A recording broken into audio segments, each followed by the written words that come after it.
پہاڑی زبان میں اپڈیٹ سنیے۔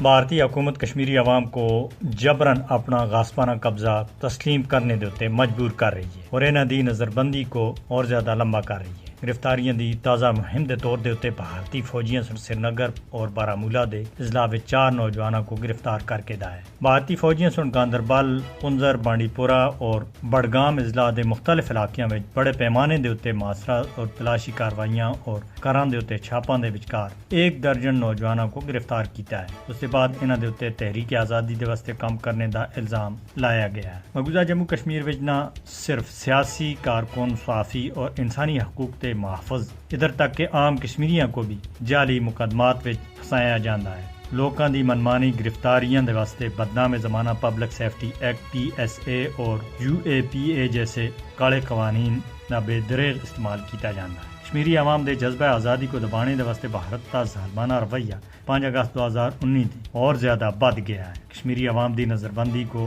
لمبا کرنے دے واسطے انہاں دے اوتے شفاقانہ قوانین دا بار بار اطلاق سیاسی انتقام دی بدترین مثال ہے۔ ہزاراں کشمیری کالے قوانین دے تحت بھارتی جیلاں دے وچ پہلاں ہی تھی قید و بند دی صورتاں برداشت کر رہے ہیں۔ بھارتی جیلاں وچ کشمیری نظر بنداں دے نال غیر انسانی سلوک کیتا جاندا ہے۔ اس کے علاوہ مقبوضہ جموں کشمیر وچ لوکاں دی جائیداد و املاک کو ضبط کرنے دا سلسلہ بھی جاری ہے۔ قابض بھارتی انتظامیہ ضلع پلوامہ دے بیگ پورہ علاقے وچ آزاد احمد تیلی نامی شہری دا مکان ضبط کر کے دا ہے۔ آزاد احمد دے اوتے مجاہدین دے نال رابطہ رکھنے اور انہاں کو اپنا گھر بطور پناہ گاہ استعمال کرنے دا الزام لایا گیا ہے۔ 1 نومبر کو توری گام یاری پورہ کولگام وچ اس جائیداد کو ضبط کر کے دا سا جدھر بھارتی پولیس تے ڈپٹی SP امن ٹھاکر کو 2019 وچ ہلاک کیتا گیا سا۔ مقبوضہ جموں کشمیر وچ نظر بنداں دے حقوق تے متعلق جنیوا کنونشن دی کھلی خلاف ورزی کرنے دے مودی حکومت کو قانون دے کٹہرے وچ کھڑا کیتا جانا چاہیے۔